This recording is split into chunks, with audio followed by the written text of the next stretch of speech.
in the jail. This is not where I want to be.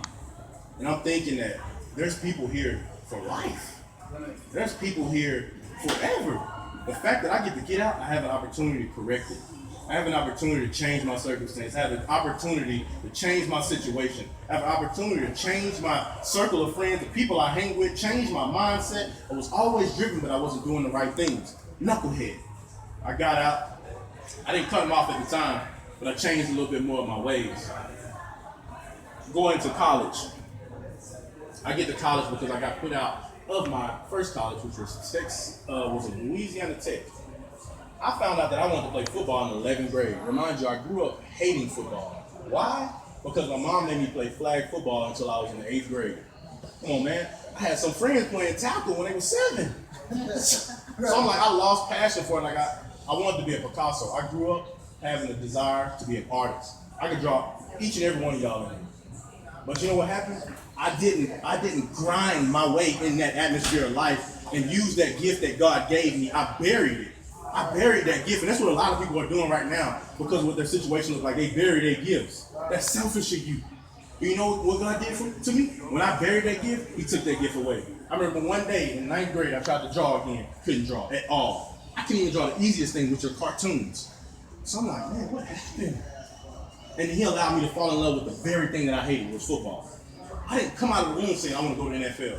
You didn't come out of the womb saying, oh, I want to own this Fortune 500 company. You didn't come out of the womb. What is it you say you want to do? Develop 45 minutes. You didn't come out the womb with that attitude at all. We didn't know what we were going to be. But it came a specific time in our life where God placed a desire in us to be something and do something and have a specific vision. He placed that in us. And no man on earth has the power to erase that. Whatever that is, you write that down and you operate in that. My 11th grade year in high school, when I found out, okay, this is what I want to do, I said, I'm all in. I'm all in. I don't care what the world says about it, what my auntie and whoever else, I don't care. I'm all in. And when you wrote what you wrote down, you got to be all in. Because I can post something at you. You got to be ready for it. You got to be ready for it. So what happened when I said I was all in, I found out how much I was really in when I got to college. Freshman year, it was on 10. I kicked out of school. Didn't keep my grades up. Another piece of adversity that I faced. Something that I could have took advantage of. I could have handled a little more. God gave me another opportunity. I'm at home for 6 months. Usually when you go out to a big school and you come back home in Texarkana, everybody know everybody. So when you come back home, they looking like, I guess he got put out of school. So basically I'm living what they said I was going to be, nothing. So I'm at home and I had to make a decision. It was a community college. And this is where I had to know this is where I found out that I had to let my pride go. When I had the opportunity to go to a school within 6 months of being home, Texas Southern called me here in Houston. And they said, hey, I want to give you a scholarship. You got to have such and such grades. That means I got to go to this community college in Texarkana, where I was born and raised. And now I got cats that I went to school with. Here, if I walk through that door, I know people going to be, So I walk in, I sit down, everybody like, what are you doing? Man, hey, gotta make the best of my opportunity, man. You give me another opportunity, I gotta make the best of it. I messed up, I'm gonna get it together. Got together, got an opportunity at Texas Southern. When I got there, they didn't have much, but I used what I had. You know, some people think they need more than what they got to allow a specific thing to happen in their life. Sometimes you only be given this much, and you gotta use that much. That's all you need. God will take 99 steps if only you take that one out of 100. And some people ain't willing to take that one because of the fear that they deal with on a daily basis. And I get to college, and the first thing I ask these guys, I said, how many of you guys want to go to the NFL? Everybody raised their hand. It was 90 people. It was the day after practice. And after everybody raised their hand, I laid down a sheet of paper. And I said, how many of y'all committed about what you just said? Notice I asked you guys the same thing. Only 40 people put a mark on the paper. So I went home with that list of 40, and I said, that makes me 41. That means I got to do something different. It needs 40 people on a daily basis. I got to put a little bit more work in than these 40 people on a daily basis.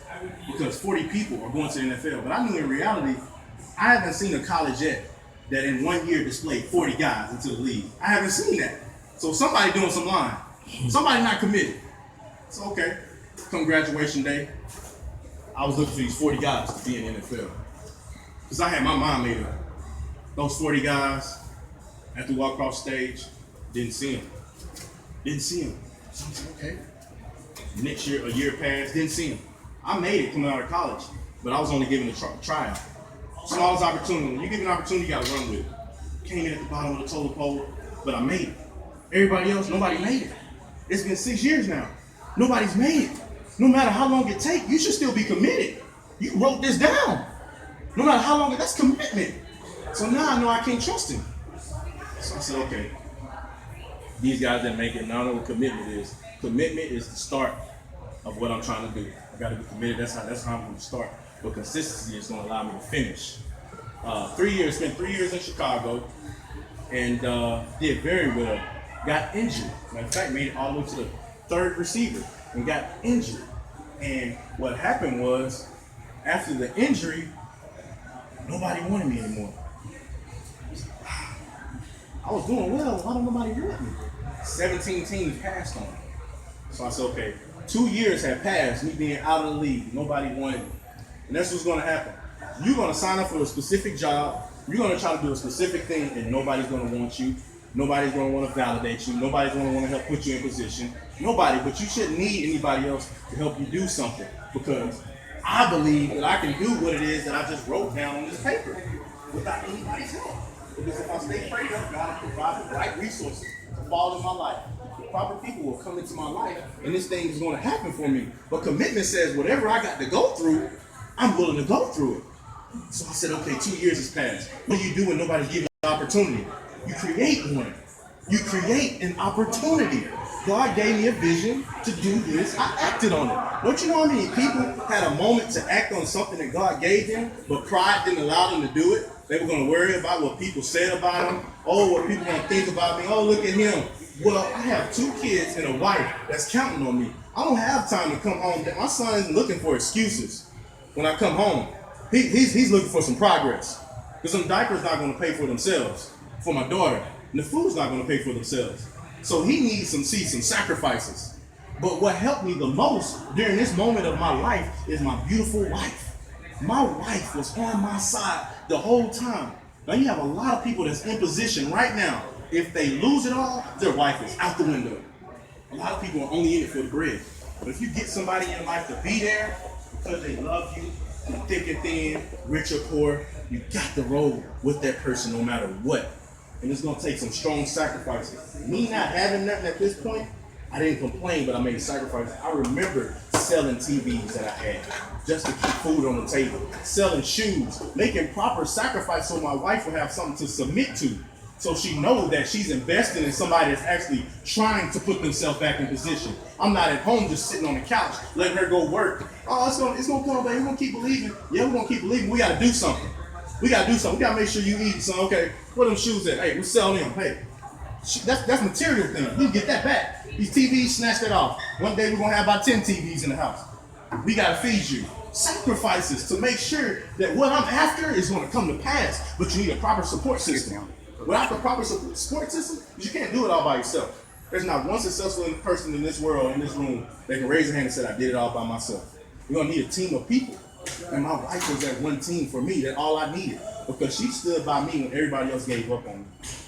I had famous guys, superstars that's on the football business told me, hey, go do this, go do that. I said, I don't have faith and believe that what I'm after is gonna happen. All I need is faith. I don't need your word. I don't need your approval. All I need is faith, because I'm committed to what I said I wanted to do. And I have enough faith to be consistent in what I'm after, no matter what it looks like. 2 weeks after this, God moved on somebody's heart in an organization, which was the New York Jets. They gave me an opportunity. But look, the opportunity wouldn't have lasted if I wasn't prepared. While I'm out here, I was preparing night and day. I was waking up 4 o'clock in the morning. Guys don't do that. I was waking up 4 o'clock in the morning, getting work in at 5 o'clock. 11 o'clock, I was doing Pilates. Okay, 3 o'clock, I was at yoga. 7 o'clock again, I'm on that second workout session. I'm putting myself in position so when the door does open, it'll stay open. It'll stay open. What are you doing to put yourself in position that stands out in somebody's life to say, man, I want that for me. I want to believe because I believe in the vision that she has and he has to change this world. This is creating hope for people. This is a moment that keeps kids off the streets. All they're doing is shooting people back home where I'm from. They're selling drugs, they're doing everything wrong. Nobody's doing anything right. These kids is the next generation. They need something real to look up to. So we gotta make sacrifices and put ourselves in position to say, look, man, it's all right. If everything going bad in your life, it's okay to put yourself in a humbling position. I'd rather put myself in a humbling position and see what could happen rather than go out here and try to make the easy, quick money because I know we're in need. You know, most people that I talk to that's on the streets, I say, hey man, what's your dream? What's your goal? Oh man, you know, I'm slinging these rocks. Both white, black, Hispanics, all colors. Man, I gotta make it happen for my family. And nobody said, what was your dreams growing up? Now it was such and such. Well, why are you not operating in it? Ain't nobody can give me a chance. I said, man, that's an excuse, man. That's an excuse. If you want a chance, create one. Create one. Nobody's gonna come hand you this development that you want. You got to be willing to get up, make sacrifices that everybody's not willing to make. Because what happens is, you see these mansions, all these different houses, they're not on every street corner. Why? Because everybody's not willing to put those type of sacrifices in. And most people may be content where they are. That's cool. If you want to work at Walmart, work at it. Hey, give it all you got. If that's what you want to do, be content with that. But why accept good when great is available? Because all you're doing is making somebody else's dream a reality. When in actuality, you had a dream too. But you give up on your dream and say, you know what, let me go invest in this person's dreams. Your dreams mean something too. Somebody else needs you. Somebody needs your story. So it's important for you to go through all the rough sides of the mountain, go through all the no's, all the slam doors. It's important because when you make it, you can give somebody some important information on what it's going to take to keep going. Keep going. A lot of people give up in life, man. Sylvester Stallone was homeless, broke down, busted, and disgusted. Had to sell his dog for $3. What, $12? Nothing, for nothing. He sold his dog for like $30. But he believed in where he was trying to go in life. Nobody wanted to give him a chance. And now look, he got all these Rocky movies out. But he had a point in time in his life where he was nothing, he had nothing. Steve Harvey, behind chasing his dreams, he had friends, he told his friends, at the age of 27, this is what gave me hope. At the age of 27, he said, man, look, I want to move to Hollywood, man. I want to have my own TV show. You know, I want to have my own TV show. I want to be a comedian. And all his friends said, you know what, man? Be real, man. You're too old, man. You know, the comedian where 27 is old. He's like, man, no, man, I ain't too old. This is what I want to do. And I thought of you enough to share that with you, man. Why you can't touch and agree with me? When you gonna have people in your life and say, you know what, man, I believe in that. Let's find ways to make that happen.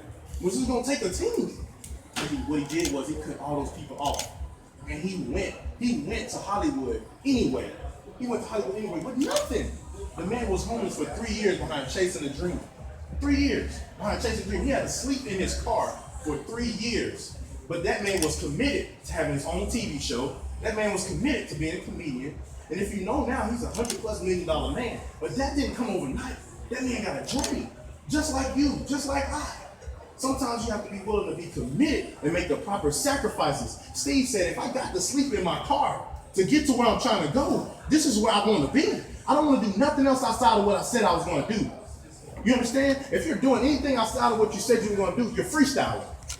You're freestyling. If it's just not a side job to help pour into where you're trying to go, then you're freestyling. If you're just working at a dollar store, just, hey man, they got a good check, hey, you're freestyling.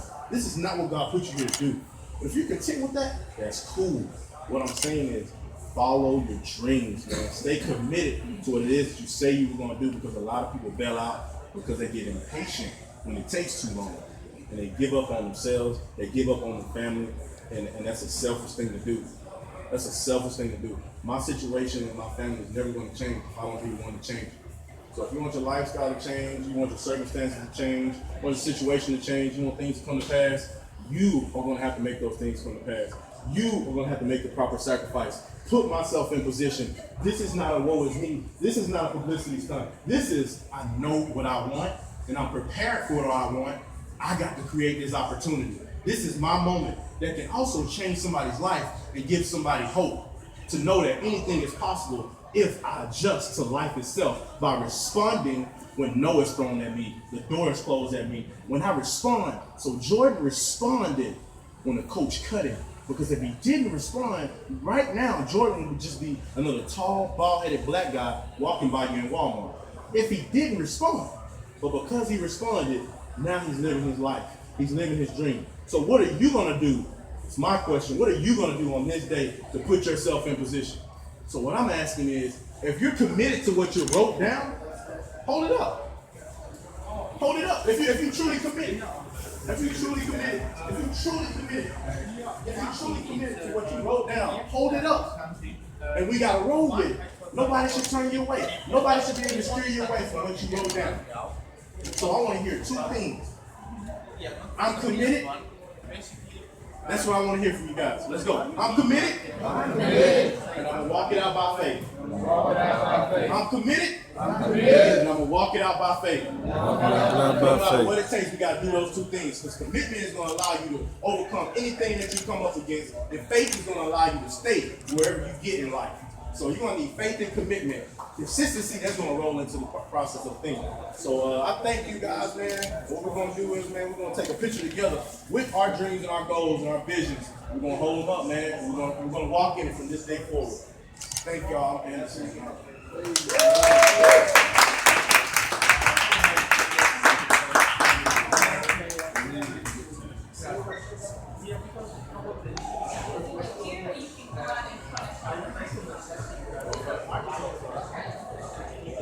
Okay, there you have it. We're at the Microsoft store in the Woodlands. Joe Anderson and Mythical. And so we're gonna go take a picture, wrap things up here, but I'm glad you guys could tune in. Thank you.